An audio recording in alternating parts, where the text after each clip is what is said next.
மக்களை சந்திக்கிறதுக்கு, நம்ம சொந்தங்களை சந்திக்கிறதுக்கு எத்தனை கட்டுப்பாடுங்க. அந்த இடத்துல பர்மிஷன் இல்ல, இந்த இடத்துல பர்மிஷன் இல்ல. ஆனா அதுக்கான காரணங்கள்லாம் நீங்க கேட்டீங்கன்னா சொத்தையான காரணமா இருக்கும். அங்க பேசக்கூடாது, இங்க பேசக்கூடாது, 5 நிமிஷம் தான் பேசணும், 10 நிமிஷம் தான் பேசணும். நான் பேசுறதே 3 நிமிஷம் தான். அதுலயும் அது பேசக்கூடாது, இதை பேசக்கூடாதுன்னு சொன்னா அப்புறம் தான் எதை தயா பேசுறது. அரியலூர்ல போனப்போ நான் கரெக்டா அந்த ஊருக்கு போறதுக்கு முன்னாடி ஒரு அந்த ஏரியாலேயே அந்த பவர் கட்டு. அப்புறம் நான் திருச்சிக்கு போய் நான் பேச ஆரம்பிச்சதுக்கு அப்புறம் அந்த ஸ்பீக்கருக்கு போற அந்த வயரு கட்டு. இல்ல நான் தெரியாம தான் கேட்கிறேன் சிஎம் சார்.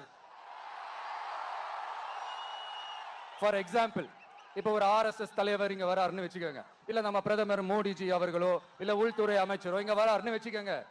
இந்த மாதிரி கண்டிஷன்ஸ் எல்லாம் போடுவீங்க, இந்த மாதிரி பவர் கட் பண்ணுவீங்க, இந்த மாதிரி வயர் கட் பண்ணுவீங்க. கொஞ்சம் கட் பண்ணி தான் பாருங்களேன். முடியாதுல, பேஸ்மெண்ட் அதிரும்ல. நீங்க தான் மறைமுக உறவுக்காரர்களாச்சே. இதாவது பரவாயில்லைங்க. இதை தாண்டி ஒரு ரூல் ஒண்ணு போட்டாங்க. பஸ்ஸுக்குள்ளேயே இருக்கணுமா, பஸ்ஸை விட்டு வெளியில வரக்கூடாதான், கையை இவ்வளவுதான் தூக்கணுமா, இப்படியே வரணுமா, மக்களை பார்த்து சிரிக்காத, மக்களை பார்த்து கையசைக்காத, இப்படி எல்லாம். ஐயோ, நானும் என்னவோ ஏதோ நினைச்சேங்க. செம்ம காமெடியா இருக்குங்க. I am just enjoying like anything. நேரடியாவே கேட்கிறேன் சிஎம் சார், மிரட்டி பாக்குறீங்களா? அதுக்கு இந்த விஜய் ஆள் இல்ல சார், அதுக்கு நாம ஆள் இல்ல சார்.